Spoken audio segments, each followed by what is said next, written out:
Elon Musk का इंसानों को मार्स पर बसाने का प्लान हमें कोई ख्याली या फिक्शनल स्टोरी से कम नहीं लगता। टेस्ला और स्पेस एक्स कंपनी के मालिक इलॉन मस्क का वाज़े तौर पे प्लान है कि 2050 तक वो मार्स पर इंसानों का एक पूरा शहर बनाएगा जिसमें 10 लाख इंसान रह सकेंगे, और वो भी अर्थ की मदद के बगैर। इलॉन मस्क के इस प्लान का मजाक उड़ाया जाता था, लेकिन मार्स कॉलोनाइजेशन के इस ख्वाब पर लोग तब यकीन करने लगे जब नासा ने भी स्पेस एक्स के मार्स मिशन को ज्वाइन कर लिया। क्योंकि पिछले कई सालों से स्पेस एक्स रॉकेट टेक्नोलॉजी में काफी ज्यादा तरक्की कर चुकी है। जैसा कि हम जानते हैं कि इलॉन मस्क की company Tesla electric auto pilot cars बनाने में भी एक्सपर्ट है। इसी तरह स्पेस एक्स के रॉकेट्स में भी ऐसी टेक्नोलॉजी इस्तेमाल की गई है जिसमें वो कम से कम फ्यूल यूज करके स्पेस तक पहुंचाने की कैपेबिलिटी रखते हैं।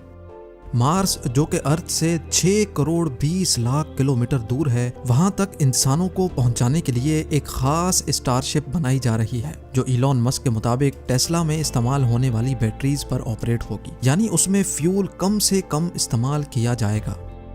मार्स तक तो वो इंसानों को पहुंचा देगा, लेकिन सवाल ये उठता है कि मार्स पर इंसानों की कॉलोनी कैसे मुमकिन होगी। आखिर इलॉन मस्क और नासा इस हरे भरे अर्थ को छोड़कर इंसानों को इस बंजर मार्स की जमीन पर क्यों बसाना चाहते हैं? ना ही वहाँ सांस लेने के लिए ऑक्सीजन है, ना ही खाने पीने का सामान, और ना ही -100 डिग्री सेल्सियस जितनी सर्दी में सर छुपाने की जगह। जब वहाँ इंसान के रहने की कोई बेसिक फैसिलिटी भी मौजूद नहीं है, तो आखिर मार्स पर इंसानों की कॉलोनी बनाना मुमकिन कैसे होगा? ज़ेम टीवी की वीडियोस में एक बार फिर से खुशामदीद। नाजरीन, यही वो सवालात हैं जिनके जवाब आप इस वीडियो में जान सकेंगे। सबसे पहले बात करते हैं कि जब इस अर्थ पर इंसान के रहने की सारी नेचुरल फैसिलिटीज मौजूद हैं, तो फिर इंसानों को मार्स पर भेजने की जरूरत ही क्या है? पिछली कई सदियों से हमारे प्लेनेट अर्थ की हेल्थ के ऊपर जो भी रिसर्च हो रही थी, अफसोस के साथ उन तमाम रिसर्च के रिजल्ट्स नेगेटिव आए हैं। साइंसदानों का कहना है कि जब से इंसान ने फॉसिल फ्यूल्स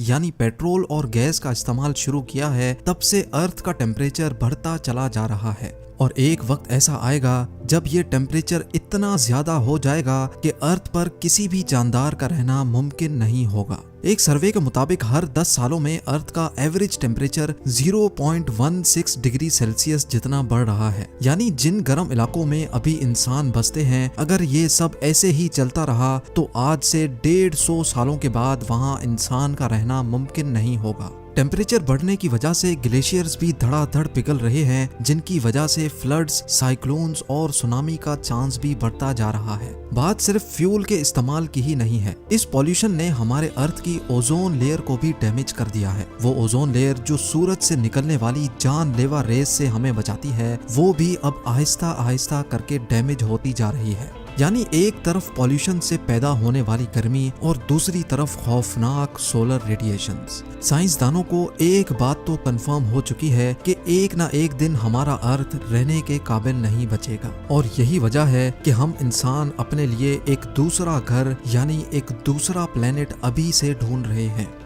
लेकिन सिर्फ मार्स ही क्यों? हमारे सोलर सिस्टम में तो दूसरे भी कई प्लैनेट्स मौजूद हैं, तो फिर आखिर मार्स को ही क्यों चुना जा रहा है? हमारे सोलर सिस्टम में हमारा एक पड़ोसी प्लेनेट वीनस है और दूसरा मार्स। वीनस जो मार्स के मुकाबले में अर्थ से काफी ज्यादा करीब है, लेकिन हम वहां नहीं जा सकते क्योंकि वहां वही सब कुछ है जिससे हम भाग रहे हैं, यानी गर्मी। जी हाँ, वीनस सूरज के गिर चक्कर लगाने वाला दूसरा प्लेनेट है जहाँ गर्मी इतनी शदीद होती है कि लोहे को भी पिघला कर रख दे। दूसरी तरफ हमारा पड़ोसी है मार्स, जो सूरज के गिर चक्कर लगाने वाला चौथा प्लेनेट है। यहाँ वीनस जैसी आग तो नहीं बरसती, पर यहाँ सर्दी अर्थ के आर्कटिक रीजन से भी ज्यादा होती है। सिर्फ कड़ाकेदार सर्दी ही नहीं है जो मार्स पर इंसानों के लिए मुश्किल खड़ी करे, बल्कि ना ही वहाँ ऑक्सीजन है और ना ही पानी, यानी इंसान के जिंदा रहने की बेसिक फैसिलिटीज भी वहां मौजूद नहीं है। ये सारी कंडीशंस जानने के बावजूद भी नासा और इलॉन मस्क के पास आखिर ऐसा क्या प्लान है जिससे वो मार्स पर इंसानों को जिंदा रख सकते हैं? इलॉन मस्क के प्लान के मुताबिक 2026 में पहले मार्स पर इंसानों का एक छोटा ग्रुप जाएगा। इस ग्रुप के पास कम से कम 2 साल जिंदा रहने की तमाम चीजें मौजूद होंगी। यानी खाना पीना, ऑक्सीजन और प्रेशराइज्ड सूट्स। लेकिन इस ग्रुप के वहां जाने से भी पहले मार्स पर एक प्रोटेक्टिव शेल्टर बनाना बहुत ही जरूरी है, क्योंकि मार्स पर मिट्टी के खौफनाक तूफान इंसानों को नुकसान पहुंचा सकते हैं। ये प्रोटेक्टिव शेल्टर्स मार्स पर मौजूद मिट्टी से ही बनाए जाएंगे, लेकिन जब मार्स पर इंसान नहीं होंगे तो ये शेल्टर आखिर बनाएगा कौन? हैरत अंगेज तौर पे ये शेल्टर्स मार्स पर मौजूद रोबोट्स बनाएंगे। आर्टिफिशियल इंटेलिजेंट रोबोट्स को इंसानों से पहले मार्स पर भेजा जाएगा। ये एक खास किस्म के रोबोट्स होंगे जो वैसे तो अलग अलग हिस्सों में काम कर सकेंगे, लेकिन जरूरत पड़ने पर वो आपस में जुड़ भी सकेंगे। ये रोबोट्स इंसान के काम करने से काफी ज्यादा फास्ट काम कर सकेंगे, जिनमें कैमरास, सेंसर्स, मिट्टी खोदने के लिए एक्सकवेटर्स और 3D प्रिंटर यूनिट्स भी लगे होंगे। सोलर एनर्जी से चलने वाले ये रोबोट्स पहले तो सेंसर्स की मदद से एक खास किस्म की मिट्टी ढूंढेंगे। जिस जगह पर वो खास मिट्टी ज्यादा पाएंगे वहीं वो अपना बेस यूनिट कायम कर लेंगे। इन रोबोट्स में से जिसका काम डिगिंग का होगा वो उस जगह को खोदकर मिट्टी को कलेक्ट करेगा और फिर छोटे छोटे रोबोट्स ये मिट्टी रिफाइनिंग यूनिट तक लेकर जाएंगे। रिफाइनिंग के बाद ये मिट्टी 3D प्रिंटर यूनिट तक पहुंचाई जाएगी, जो एक एक लेयर करके 3D प्रिंट करते जाएंगे। कई महीनों तक ये काम ऐसे ही चलता रहेगा, जिसको अर्थ से बैठकर भी मॉनिटर किया जा सकेगा। शेल्टर कंप्लीट होने के बाद स्टार्ट होगा रोबोट्स का दूसरा फेज।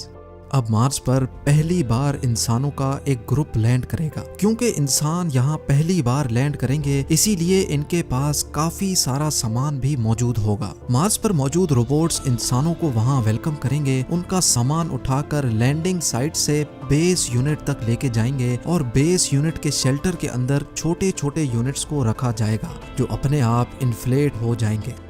क्योंकि मार्स का एटमॉस्फेरिक प्रेशर बहुत ही कम है, इसी वजह से इंसान वहाँ इन प्रेशराइज्ड यूनिट्स में रहेंगे। यानी इन यूनिट्स में अर्थ की तरह आर्टिफिशियल प्रेशर बनाया जाएगा। ये सारे प्रेशराइज्ड केबिन्स एक दूसरे से जुड़े होंगे और इनको इलेक्ट्रिसिटी देने के लिए एक सोलर फार्म रोबोट्स की मदद से कायम किया जाएगा। अगर किसी इंसान को बेस यूनिट से बाहर जाना होगा तो एक स्पेशल गाड़ी केबिन के दरवाजे से आकर फिक्स हो जाएगी, ताकि दरवाजा खोलने से अंदर का प्रेशर लीक ना हो सके।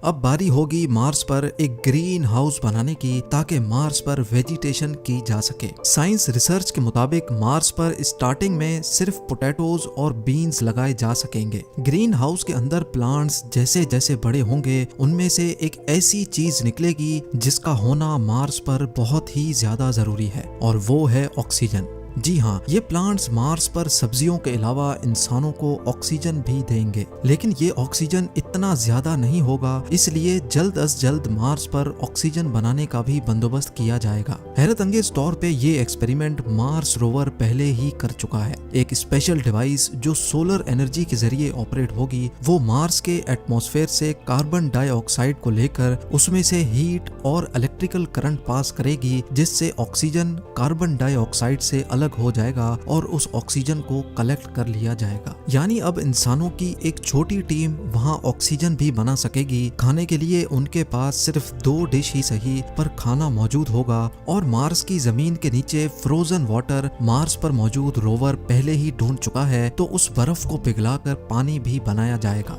100 बातों की एक बात, मार्स पर भेजे गए इंसान अब बगैर अर्थ की मदद से जिंदा भी रह सकेंगे और वक्त पड़ने पर वापस अर्थ की तरफ रवाना भी हो सकेंगे। लेकिन क्या ये सब ऐसे ही चलता रहेगा? क्या मार्स पर जाने वाले लोग कभी भी अपने केबिन से बाहर नहीं निकलेंगे? अगर मार्स पर जाकर भी ऐसी ही जिंदगी गुजारनी है, तो फिर इतने ज्यादा ताम झाम की आखिर जरूरत ही क्या थी? साइंसदानों के पास इस मसले का कोई सॉल्यूशन तो नहीं है, लेकिन उनका ये ख्याल है कि अगर मार्स के एटमॉस्फेयर में कुछ ऐसी चेंजेस की जाएं जिससे मार्स का टेम्परेचर बढ़ जाए, तो शायद आने वाले 100 या 200 सालों के बाद मार्स वैसा ही हरा भरा हो सकता है जैसा अभी हमारा अर्थ है। यानी साइंसदानों के मुताबिक मार्स का टेम्परेचर बढ़ाने से वहाँ दोबारा जिंदगी पाई जा सकती है, और इस काम के लिए जो आइडियाज दिए जा रहे हैं वो जानकर यकीन करना मुश्किल होगा।